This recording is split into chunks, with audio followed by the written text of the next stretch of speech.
All right, welcome in everybody. Good morning, good afternoon, good day. It's great to see so many people have joined today.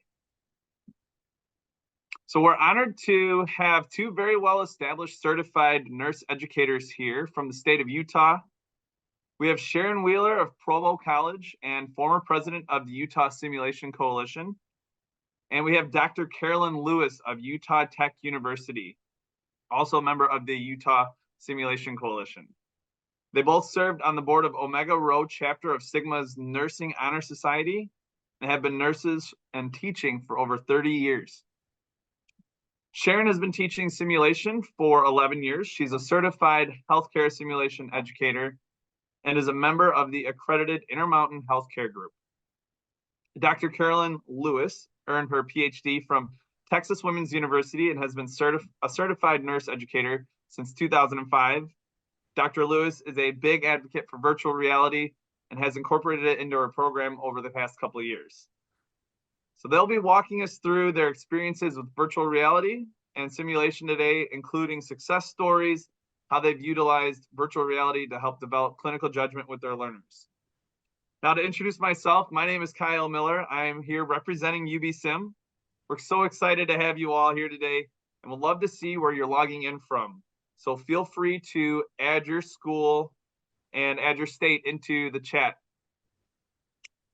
Now, I want to go through just a few housekeeping items. So if you can go to the next slide, please. So we're also going to have an interactive poll and some Q&A through Slido. So please copy the URL you see here. Also, in the next slide, we're going to have, don't go to that yet, we're going to have a QR code that you can scan with your phone. Takes you right over to Slido. It makes it super easy to just be interactive throughout the presentation. I'm going to be sharing those responses from Slido throughout our discussion. And I also want to note that we have UbiSim's lead nurse educator, Christine Vogel, in the chat today. Thank you, Christine. She's going to be available to answer your questions. So feel free, if you've got questions regarding anything that we're talking about today, if you've got questions about UbiSim, throw them in the chat. Christine's going to be actively answering those. So thanks again, Christine. Following today's discussion, we're going to be providing you with a recording of the webinar and a downloadable version of the presentation as well for your reference. After the webinar, if you have any questions, please don't hesitate. Here's my email. Don't hesitate to send me an email. I will be responding very actively throughout the next week and a half. So if you've got any questions, shoot them my way. I'll be happy to help. Now, I am so happy to hand it over. Oh, I guess we can go to the next slide so you can get that QR code first. Awesome. Here is that QR code. Take a minute, scan that, make sure you're ready to type in your responses throughout the webinar today. Awesome. We'll give them just a few more seconds here. Now, I'm so happy to hand things over to my friends, Dr. Carolyn Lewis and Sharon Wheeler. Guys, thank you so much for joining today. We'll go ahead and go to the next slide, and I'm going to hand it right off to you two. Thank you, Kyle, for that detailed introduction. During this discussion with you today, Sharon and I will be switching back and forth with our topics. Sharon has a lot of VR facilitation experience, and I have more experience with teaching evidence-based practice and clinical judgment, as well as nursing research. Welcome from all over the country. I saw Massachusetts, I saw North Carolina. We've got Canada here also, so exciting. We don't have any disclosures, but we do want to thank UbiSim for hosting this. And I wanted to point out, I found that they got the Cool Tool Award for 2024. How neat is that? Slide, please. So this is one of my favorite quotes. Education is the most powerful tool you can use to change the world. I think that sometimes we as nurse educators don't give ourselves enough credit, and we don't really realize we are the powerful weapons, and we are changing the future of nursing every day as we make a difference with our learners. Slide, please. So our discussion today, we're going to discuss the significance and advantages of VR simulation experiences. We want to explore steps towards successful implementation We want to prevent and problem solve potential barriers. and evaluate learning using valid and reliable assessment tools. And finally, we'll use research findings to set goals to help build clinical judgment. Slide, please. So we have a common frame of reference with the high and mid fidelity simulators. Most of us have those in our schools, or we're familiar with how they work. There are best practices, healthcare simulation, standards of best practice specifically, associated with immersive simulation, which is applicable to VR also. There are many advantages of in-person immersive simulations. There's so many thought processes to explore and opportunities to shape clinical judgment. We want to take all of that and help you understand how we use it in virtual reality as well as immersive simulation. Slide, please. So the big question is it worth my time to learn? Is it worth the investment for my institution to purchase the equipment? Is it worth the time to train everyone? And so we hope that you'll be able to answer that question by the time we get done. VR is up and coming. That's what this graph is on the left. It's being used more and more. I read some articles where they're taking kids on undersea field trips, and hey, count me in if I can like go to Hawaii and not get seasick, or being able to explore an Egyptian tomb with 2 different cultures. One of my colleagues actually has been saving hundreds of thousands of dollars with this heavy equipment because they're using VR instead of having to buy all of those gigantic trucks and machines. Contrast that or compare it to all the equipment that is in this room on the lower right hand side. There's a lot of dollars in there, and that doesn't include the people sitting and facilitating. Slide, please. So today, as we talk about virtual simulation, we just want to help define what that means. We are not talking about students sitting in front of a computer with virtual sim and on the screen, and then they type in their answers using a computer. So we are talking about learners with a headset on and handsets, slide please, in an empty room so that they're free to move about the cabin. They're going to use a headset. They're going to use hand controllers. The facilitator is on a laptop in the corner.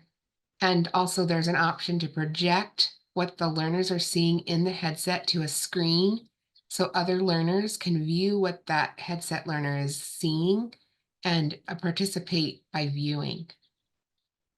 Slide, please.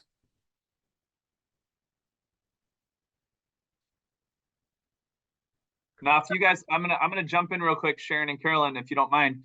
If anybody has joined late and missed the URL or the QR code, if you go into the chat right now, we've got the URL to go ahead and join the slido.com interactive response. But I can see people are already on it, responding. You can see it live here. So take it away, Sharon and Carolyn. Yeah, so enter into the Slido how many hours you have personally spent in a VR headset. So we can see that there's quite a bit of experience. Oh no, it's 0 is no experience. Okay. So this is how many hours per semester the learners are using at their school. I was actually kind of surprised how many we were using. It was almost a third of our simulation time, which I was grateful to Unitech Learning for providing that for us. And we've learned a lot since we've been using it the past 3 or so years. Yeah, in our school, our students use it about 4 to 5 hours per level. So each level has about 30 hours of simulation in it, and they're using the VR about 4 or 5 hours. Now, when I say 5 hours, I don't mean that they're in the headset for 5 hours, but every hour of simulation with the VR includes a pre-brief, and then they're 12 to 15 minutes in the headset doing the scenario while another learner is facilitating on the computer. And then they trade and they switch. And then after that, they both sit down and review the results that Labster UbiSim gives them based on what they should have done or what they could have done. There's a little green type if they've done it, and red if they missed it. So they can review that and do like a self-evaluation together. And then finally, at the end of the hour, the facilitator, the instructor, gives a full debrief to the group. Slide, please. So we want to talk about, in this discussion today, we want to start by talking about the significance and advantages of virtual reality as we've defined it. Slide, please. So the significance is that you are all familiar with the National Council State Board of Nursing 8 client needs categories. Slide, please. And the significance comes directly from the test plan. So all the terms that we use in VR and that we are, and the skills we're trying to teach our learners come through the virtual reality experiences. We want to ensure that when our nursing students graduate and become licensed nurses, they're proficient with the clinical judgment skills. So as facilitators, through observation and debriefing, we can find out how the learners are implementing these clinical judgment skills, and we're able to watch our learners practicing clinical judgment. Slide, please. So you've noticed that we've been using the term facilitator and learner. Those are terms that are in standards of best practice. Since we can't all put on a headset today, we thought that you could meet a couple of learners. We're going to show you a video that UbiSim put together. I'm going to share my screen. And we're going to invite you to pay attention because we'll be using this a little bit later.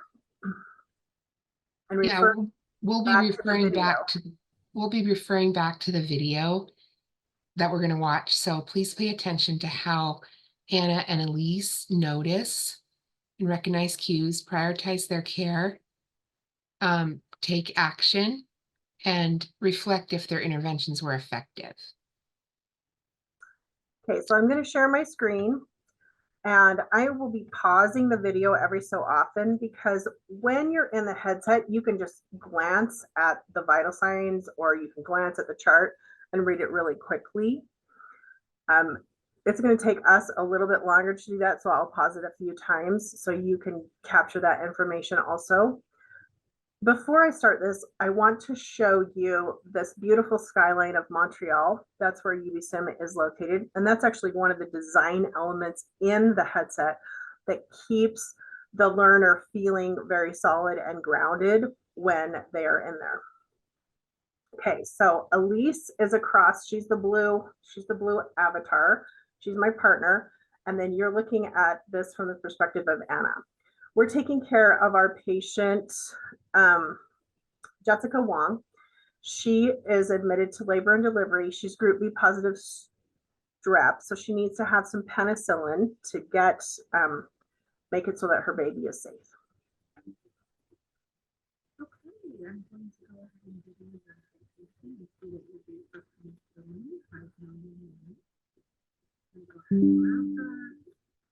So she's opening the cart, and there are two choices.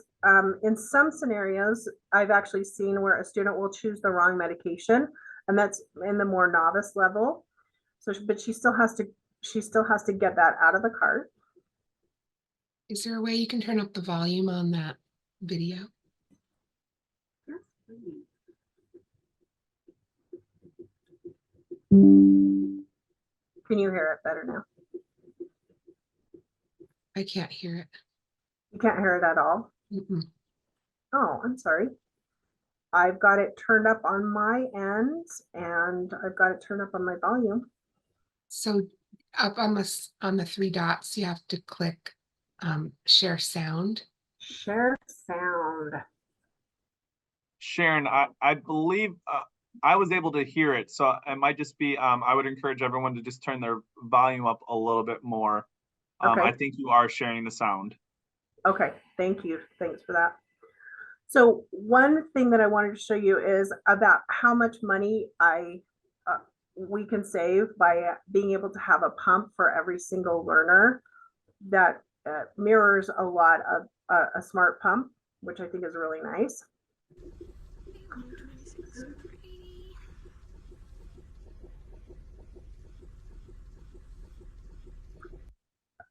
Okay, and this is one of my favorite things. When she cleans the IV, she's going to get feedback and see the little stars and the little sound. Oh yeah, I know my IV is clean. Hook that up. We'll get it going.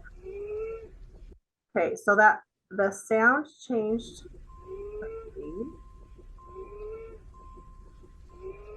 So let's look at these vital signs right now. Her heart rate went from about 80 to up to 115. Her oxygen saturation is 84% right now. Her blood pressure is okay. And baby went from 140 to 131. Oh gosh, she doesn't look so well. Looks like she's got some hives as well. I'm gonna go ahead and stop this medication. So And what order she does it, I'm gonna turn her on her side. Would you mind taking a listen to her? how she's delegating.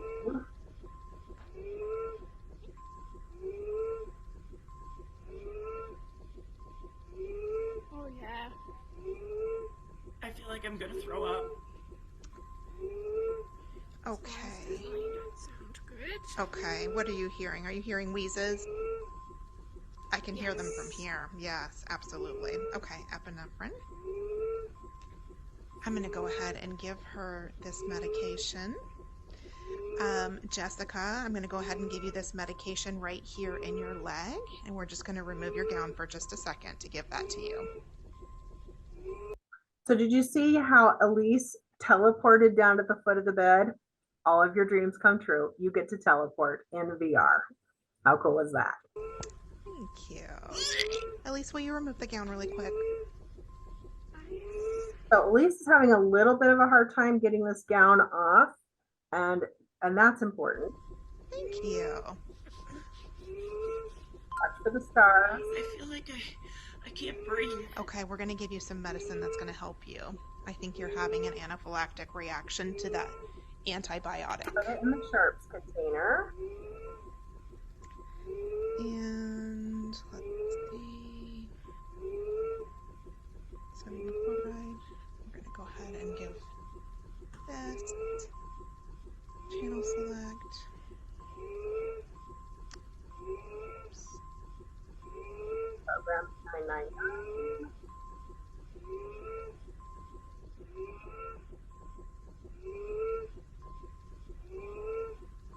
The copy by W. And then let's go ahead. I see her O2 sats are low. So let's look at her SAT right now. It's 84%. She's down to 111. Let's go ahead and give her some oxygen as well.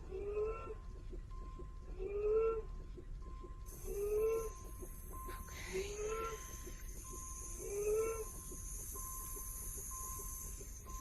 It's going. Okay. Tracing the line. Yeah, she looks like she's doing just a little bit better. And then I'm going to give you the stethoscope again. Okay, so right now, and this is where we're going to stop. Let's look at our vital signs. So baby's up to 147. We've been hearing that sound of the fetal heart monitor. We've got 106 on the heart rate and up to 91, and it gets better, and then she calls the doctor.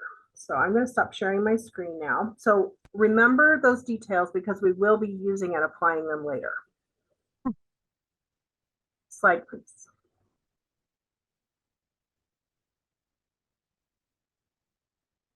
So a great advantage of virtual reality is that it builds clinical judgment.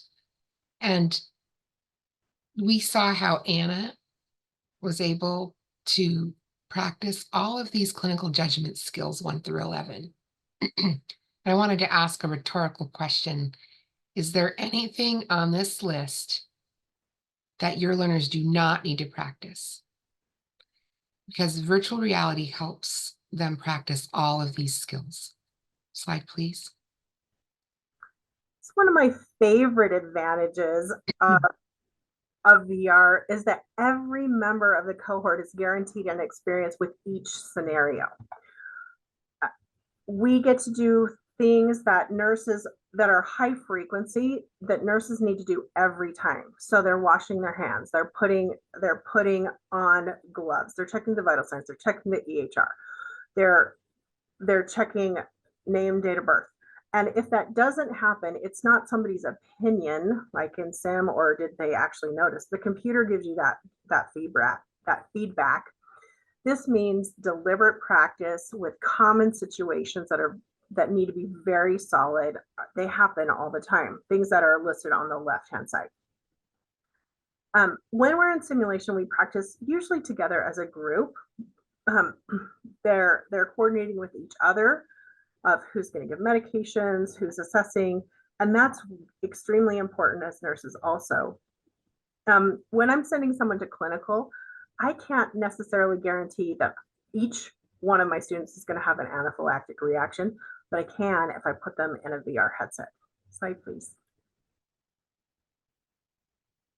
So one of the advantages of VR is the scenario variety. We're not bound by the size of the mannequin. We can increase equity not only with one-on-one time for learners to practice, but with equity of all of these patient populations. Slide, please. And another advantage of VR is that it's controlled and customizable. We can customize the VR with the software UbiSim gives us. We can select different scenarios. Ones for the novice are not as complicated. We just want them to do basic things. But then we can move to the advanced beginner. And as they progress with their knowledge, we can give them a little bit more advanced tasks to do. And then finally, as they're become more competent, ready to graduate, we're giving them multiple tasks and complications to intervene for. And I really love the fact that all you're doing to get all this customization and all of these experiences is just using an empty room with a laptop in the corner.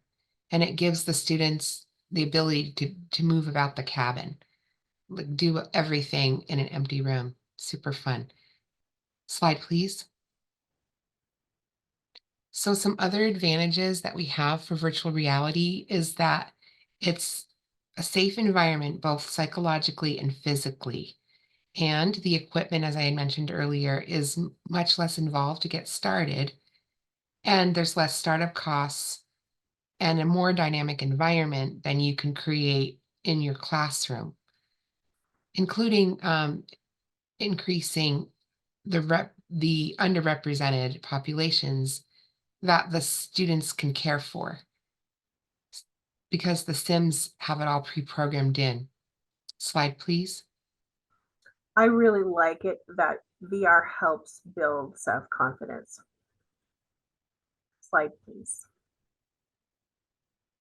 So we want to share what helped set us up for success. Slide, please. Making sure that finances cover all of these items that are listed, but especially the last one is essential. This does not mean just initial training, but ongoing training, which is not only best practice, but it is imperative to be able to say, okay, this week I'm doing this simulation, so I need to go and put the headset on and actually do it. That's really, really important. Yes, and some other options are like how when you're considering VR in your school, there's some different options of how you set up the room. Slide, please. So at my college, we have 10 to 12 learners in the room. It's set up kind of like this picture on the left, where we have a peer facilitator. So one learner is in the headset, one is facilitating.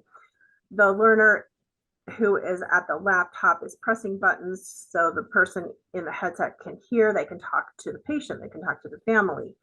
The faculty facilitator monitors the whole room and troubleshoots.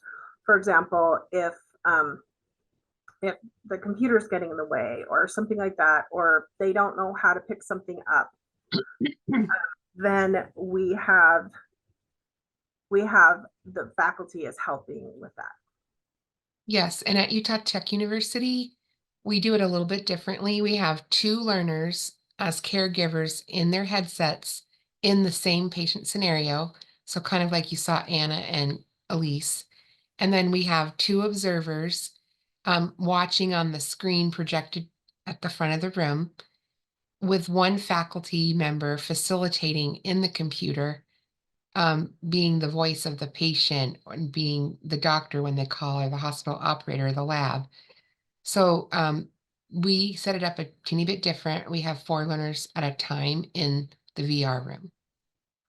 So alternatively, if you have a person who has a history of seizures, for example, the learner can actually tell someone else what to do, like a faculty member or another learner.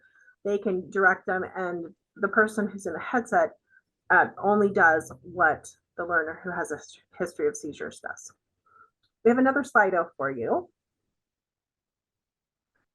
specifically about psychological safety. Oh, but we need to do this part first. So the role of the faculty facilitator. Healthcare standards of best practice apply to VR. Our task is to set them up for success. I love the new pre-brief standard where it gives that language very, very clearly. We have to create a good environment so they can truly practice and assist them as they discover and move through the entire learning cycle. So the reflecting is really important. Yes, and at my school, we use the learning management system, and we use Canvas. We set up, we put the ticket to sim in there, and they do that before they come. They have to show the ticket is complete before they can participate. And then we do the debriefing. We also allow them to upload their self-exploration or their self-reflections after the experience into Canvas, so that they're earning a grade by doing the ticket and the self-exploration, and then points are just given to them for showing up and being participative. Slide, please. So our next tip is best practice, which is promoting psychological safety. So will you please choose 2 components in this Slido that are most important to you related to psychological safety? If you're going to participate, what is most important to you? Awesome. All right, we got some responses. Oh, that was fast. Responses rolling on already. Starting to move a little bit. Learning objectives are clear and attainable. That seems to be the top spot right now. Again, if you're not sure, go into the chat. It's Slido. The URL is, I got to scroll a little bit here. It is slido.com/UbiSim. And if you need the event code, it's UbiSim in all caps.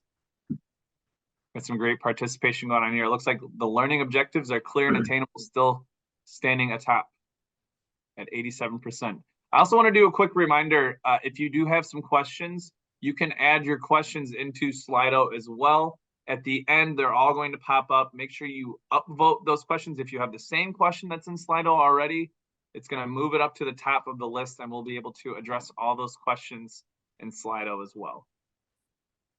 Well, guys, it looks like learning objectives are clear and attainable is staying at the top of the list at 83% here. That's great. I appreciate everybody participating and giving their opinions about psychological safety. Another tip that we've sort of addressed teeny bit, but now we want to have a slide on it. If you'll go to the next slide. We don't ever want the grade of the student to be based on their actions during the sim. So we can't have them feel psychologically unsafe. If they do, if they have any type of negative, or like, I'm going to get graded on this, or I'm going to be judged, or people are going to think I'm dumb, anything like that. If they have a traumatic experience where the instructor loses patience or something, they might get emotionally scarred, or they'll have painful memories. Whenever they come to sim, they're going to remember those. They'll have low performance motivation. They're not going to be like, why should I try? And they'll just go through the motions. They'll be lacking curiosity, and they're just not going to progress if they feel unsafe. So the psychological safety is a huge part, where we don't give surprises, we don't have any bush things, and we keep on letting the students know ahead of time what the objectives are. And, if there's going to be a trigger, like somebody dies or an end of life situation, we can let them step out if they want to. In our school, we have a code word called Panda. So if the students need to step out, they can just say Panda, and everyone knows what that means, and they can step out, so that they don't have to stay in there and have a meltdown or something. So that's really important. This list on this slide comes directly from the standards of best practice. It shows potential harm when we do not ensure that safe learning environment. Slide, please. Okay, so let's take a look at the view from Felicity, the facilitator. I know you're like, anaphylaxis, Felicity, facilitator. I know, we just wanted to make sure you were entertained. So this is what it looks like on the table in the PC. Although the view is different than what the learners see in their headset, this is more of a 2D. We are still viewing in real time. We're not going to play a video for this, but you can see how Anna is standing next to the patient. All those circles that are on top of the patient are telling you the equipment that's in there. So she's got her IV, she has EKG leads on, she's got the blood pressure cuff, her oxygen is on. At the top of the screen, you've got where the green thing is, you've got the IV pole, and you can hover over that as a facilitator and see what it's programmed to have.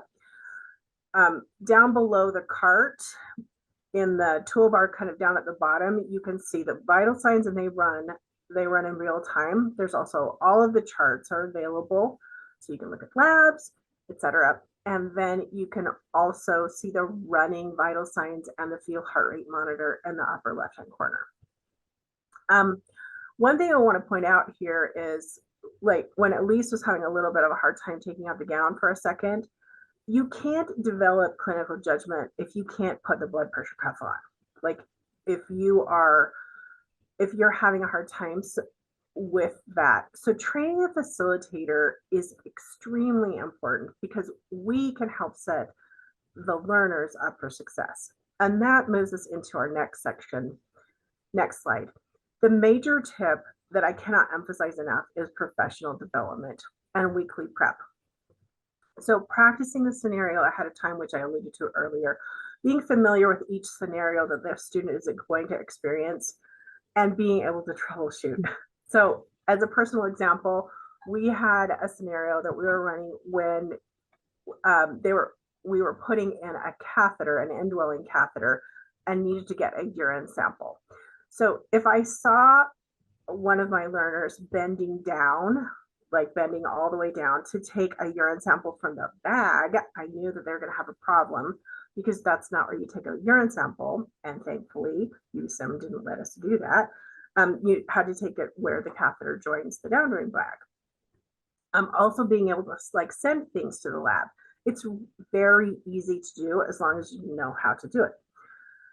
As a facilitator, I need to know how to troubleshoot. I need to know how to find equipment. There was this one time I could not find the bulb syringe. I called customer service and they told me where to find it. I was so happy. And So making sure that you've got the things that are in the detailed list as well as in the short list are extremely important, and that does not happen. We go through a novice to expert also when we're learning how to facilitate. Next slide. In addition to having the faculty practice all of the scenarios before they run them, the faculty also need to be trained in debrief and self-reflection. So the final tip is the self-discovery part, where the facilitator is the team player and they use a method of debrief, such as pearls.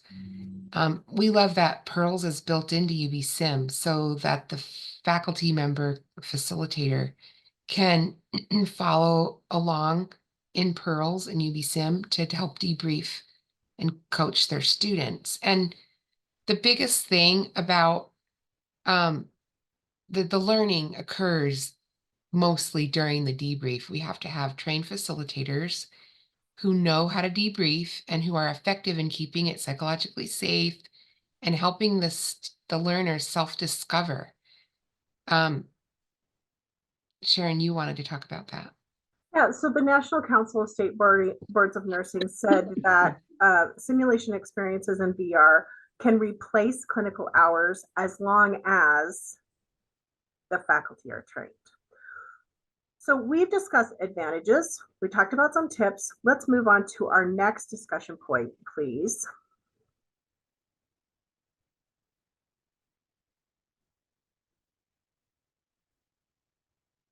So we're going to talk about preventing and problem solving some potential barriers. And we have this peace sign here. Sharon's going to explain why we have it. Thank you so much. I clicked on the wrong site. So make the peace sign. Let's do this. You don't have to turn on your camera. You make the peace sign. So the peace sign is actually one of the very first things that I go over with my learners, because if you hold the handset with the peace sign, you'll be able to keep your fingers over the triggers. When you press a button, when you're gonna like go check a blood pressure, you hold one finger out, right? That's what you do when you go to press the blood pressure. You need to do the same thing when you are doing it in the VR world. So some slide please. So some potential barriers are not being able to use the equipment really well. There's also some common potential barriers, and we've listed some solutions here. There's also many solutions down in the reference list below. You want to get real also. Some people do experience motion sickness when using VR, which is similar to watching like an IMAX movie. There's some really cool ones of those, aren't there? Or playing a first-person video game. Most of the time, this really gets better on its own. And I've had a lot of learners surprised that when they're in this VR setting, they don't feel sick. If someone's worried they're going to, we have them sit down in a chair because you can do it just fine in a chair.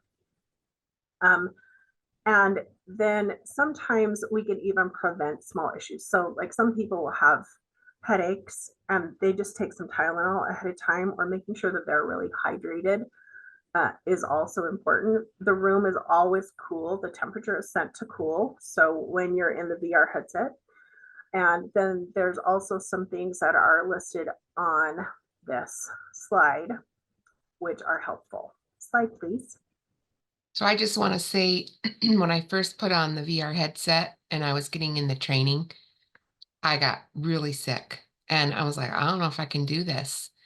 And then I took a time out and I sat and watched everybody having fun with it. And I'm like, I really want to do this. So I put it on the next day and tried it, and I wasn't sick. So the first time was a little bit weird.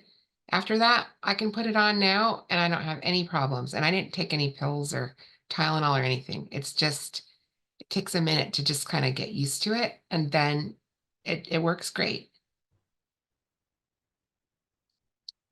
So we want to talk about now, after we've discussed advantages and some barriers and some tips for implementation, we want to talk about measurement tools, like evaluating clinical judgment. We want to make sure that we get a return on our investment. We also, of course, want our learners to develop clinical judgment through virtual reality. And virtual reality is kind of young in the simulation world. So it's up to us to further the research. We want to encourage measuring clinical judgment. Slide, please. In the early 2000s, when simulation was being experimented with, a lot of studies were done, which were mostly based on this Kirkpatrick level, like level 1, level 2. Did you like it? Do you think it helped you? And now they're doing a lot more studies that are in simulation that are focused on increasing patient safety and nurses changing their behavior, actually building clinical judgment. So it's not just about do they like it, and so we want to make sure that we have tools that help us with that. Slide, please. Yes, so for virtual reality, we don't have to recreate the wheel and make up our own tool. We have a vetted clinical judgment tool, and it's validated. And when you use a validated tool, obviously you're showing academic rigor, and it's designed to measure clinical judgment in the virtual reality simulation or in an immersive simulation. Next slide. So This follows along with standards of best practice. We need to have valid and reliable tools. And we're also required to evaluate learning and performance. We wanted to mention the Lassiter clinical judgment tool because it's wonderful. We found it in the resources. Slide, please. So the Lassiter clinical judgment tool, this is not the tool. This is just a summary overview with some verbs. So you can see on the far right is the beginning. Beginning stage, the learners are going to be confused, difficulty, stressed, blah, blah, blah. And then they move up in their competency to developing, and then accomplishing, and then exemplary. Notice that the 4 levels of clinical judgment are the 4 skills, including noticing, interpreting, responding, and reflecting, are on the tool. This is the clinical judgment definition tool. So the students use this tool with all the definitions, and you can get that down in the resources slides. They read the definitions, and then slide, please. They go to this tool as the second tool where they actually evaluate themselves. They circle, one of the letters representing where they're at based on the definition that they have to read, and then they can write observation notes in. So the idea is that the learner is self-rating, they continually measure their progress, and they understand the terms of clinical judgment and are learning what's expected of them, as well as it's consistently being used after every simulation. So we as facilitators are able to recognize where the learners are, and we can help them set goals for where they want to be. Slide, please. So let's apply the clinical judgment model to the video you watched earlier. So think of yourself as Anna and with your partner, Elise. So we're going to ask some questions and you'll be typing some answers in the Slido. Slide, please. So go into the Slido. Look at this list of noticing skills. So think about what you as Anna did. How did you demonstrate noticing during the video?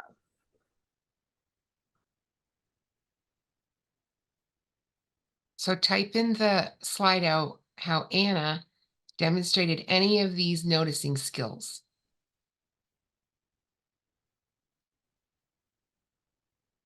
Kyle, do we have responses? They should start popping up here live as people are. So we'll give them another minute here to type in their responses. Ah, nice. There we go. Yep. I figured it would just take a couple minutes here. I just want to just give a quick heads up. We will be getting to the questions and answers. I know there's quite a few questions already for Dr. Lewis and Sharon on Slido. So we've got about 14 minutes left here, and we'll be sure to leave some time at the end for questions. All right, now they're really popping in. So a lot of them just remembering that there was shortness of breath and some wheezing, and there was a rash. Yep, bringing up that there was a change in vital signs and that she was having difficulty breathing. Yeah, a lot of people are bringing up the fact that she was wheezing and had the rash. So some obvious signs of discomfort there. Excellent noticing. Excellent noticing by Anna, I think, that she did a really good job. Slide, please. The research shows, the simulation research shows that for new learners, problems are left unrecognized. Obviously that rash was pretty obvious, but novice nurses ignore contextual clues. They pay poor attention to the patient's needs. They need clinical cues. And so next slide, please. We want to set a goal for virtual reality sim that we always have a ticket to sim. We do a really good debriefing, a pre-briefing, and that the simulation activities will allow the learners to recognize the physical, social, and emotional subtleties of the patient's condition and be able to connect their cues with the underlying path of what's going on. Slide, please. So your brains work really quick. We're not going to type in the Slido for this one. Just look at the interpreting skills here. How did Anna demonstrate prioritization? When did she turn off the IV? When did she put the oxygen on? When did she give the epi? The fluid bolus. Could she and Elise prioritize differently if they repeated the scenario at a second time? Slide, please. So the simulation research shows that most of the learners lack the ability to collect additional information. They have difficulty connecting the relevant clues in simulation to priority setting, things like that. Slide, please. So we as educators want to have a goal that our VR and simulation activities will teach the learners to interpret complex, conflicting, or confusing data and explore the issues or core concepts as they connect to the nursing care needed. Slide, please. Okay, so looking at the responding skills listed, I'm not going to actually I don't think we should do the Slido for this one because we want to be able to answer questions, but think about what actions Anna and her team took. How was her tone of voice? What teaching was done? And then we're just going to move on to the next slide after that. Yes, so the research shows that there's poor communication and that hampers noticing and the struggle to respond appropriately to the situation. The students really struggle and they have if they're low self-confidence, that affects their ability to identify the deteriorating conditions and intervene appropriately. So the next slide, please. Our goal is to teach the learners to assume responsibility and take appropriate action to help the learners initiate relationships with the patients and report findings to the appropriate provider.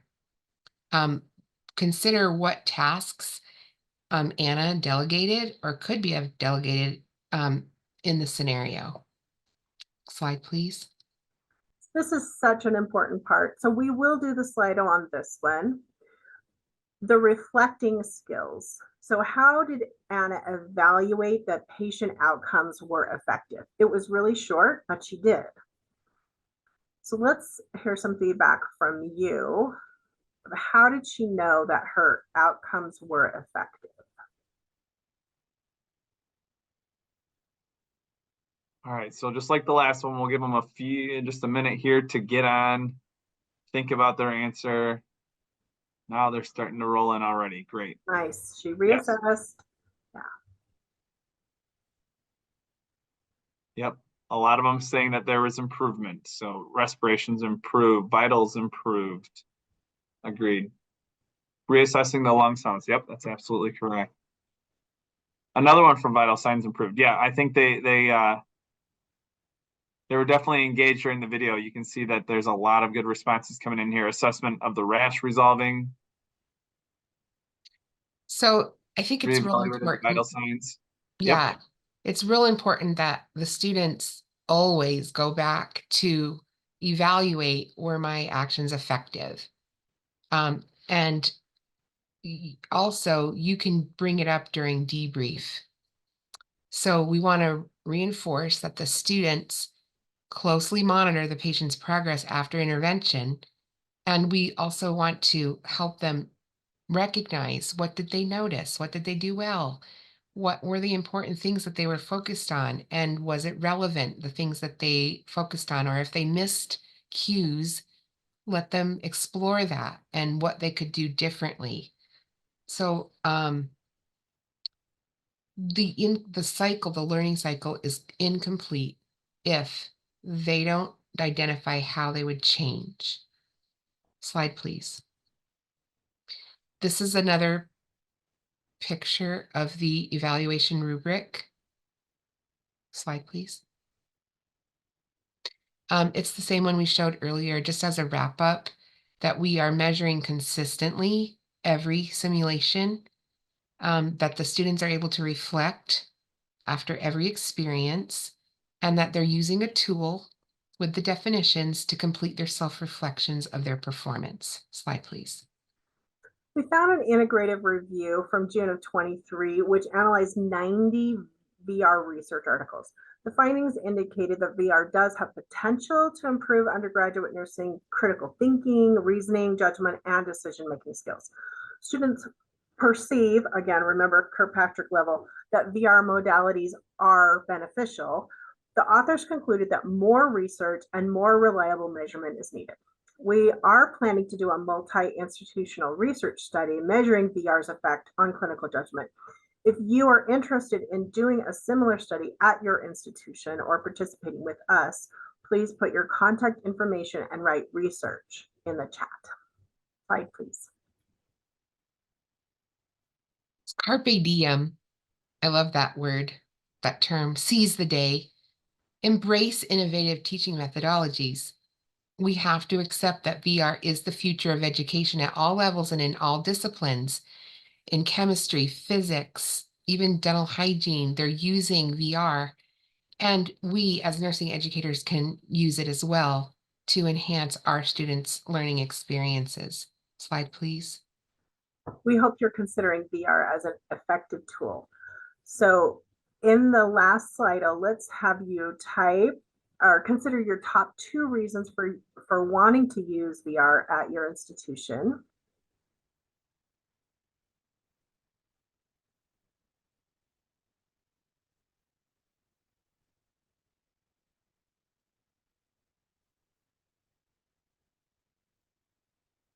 All right, I'm sure they're going to be rolling in here. I think I've noticed you've got a lot of people that are interested in the research as well. So they're probably typing their information in the chat too. Places, right? Here they come. Yep. Oh, nice. Scale simulation, high fidelity. Yes. Improved clinical judgment. Bingo. Yep. Great for remote learners. Great for student engagement. Yes.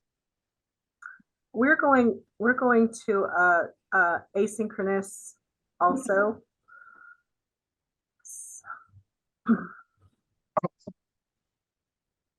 Not asynchronous sim, but asynchronous learning. Classroom instruction. I've seen improved student engagement a few times, improved student learning outcomes, and continued growth. Yes.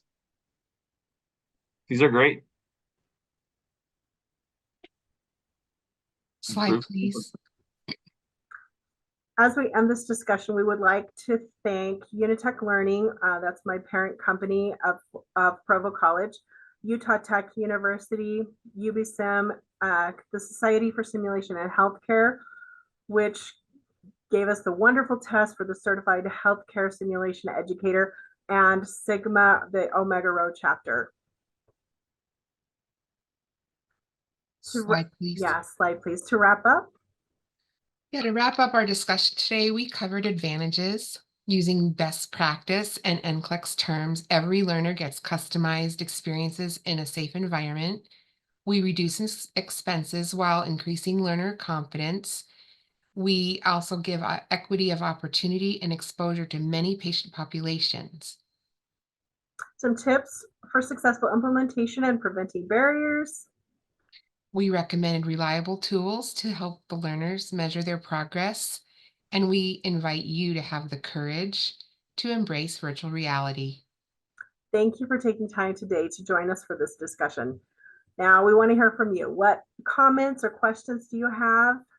If you haven't been typing in them in the Slido, oh, there we go. Let's go.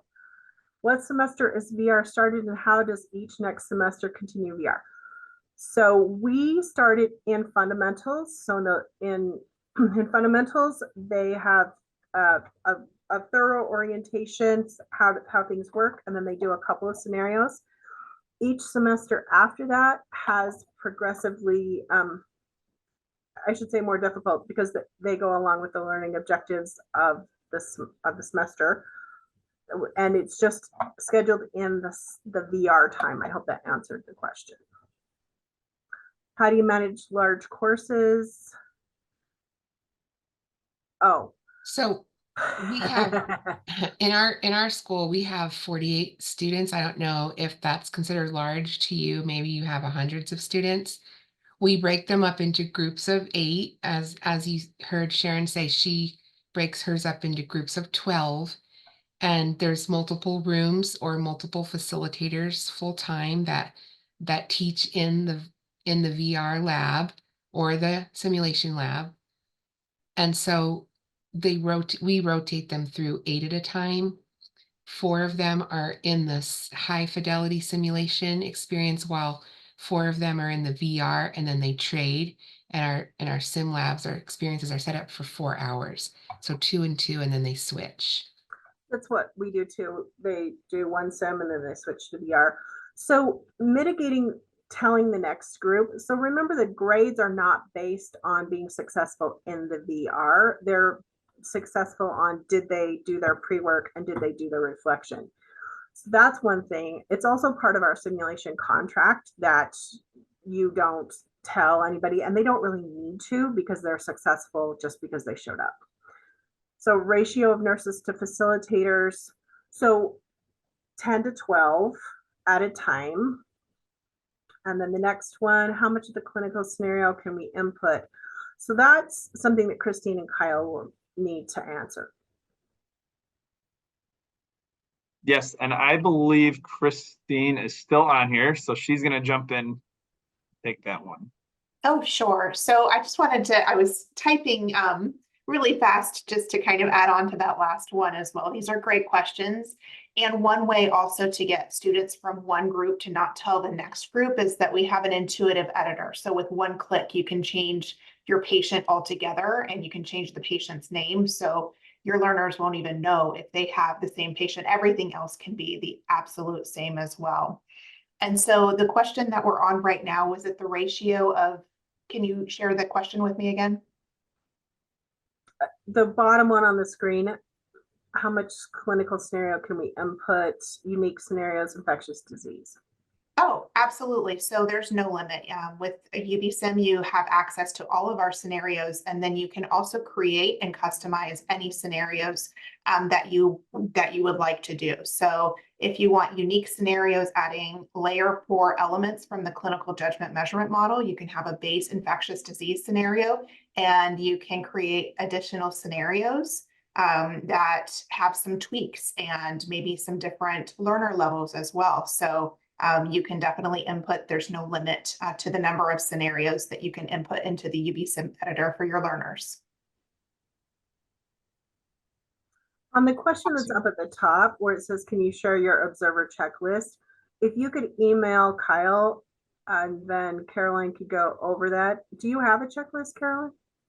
Observer check. Oh, the Lassiter one. Yeah, we can do the Lassiter one. We also have another one where they can fill out while they're observing. Yeah. So and we'll make sure to note the rest of these questions. I do see that we're just a minute over right now. Amazing job, guys. I really cannot thank you enough. Carolyn, Sharon, from all of us here at UbiSim, the entire nursing community. We really can't thank you enough for all the hard work that you put into this today's presentation. Amazing work. I want to reiterate again, you're all going to be receiving a recording of today's discussion. You're going to be given access to a downloadable version of the presentation as well to reference all of the research and everything that went into this. But if you have any questions at all, please reach out to me. I'll say my email address one more time here. It's kmiller@labster.com. But that's all for now, guys. Really, thank you all for jumping in here. We had a great participation today with Slido. Great questions. Carolyn, Sharon, thank you guys so much for all of your work. Again, it was really great working so much on this this presentation with both of you. Yeah, that's all for today, guys. Thank you. And make sure you go on to UbiSim on LinkedIn. There's so many more webinars and presentations coming up throughout the summer and into the fall. So check us out on LinkedIn, and you'll be able to stay up to date on everything that's coming up with UbiSim.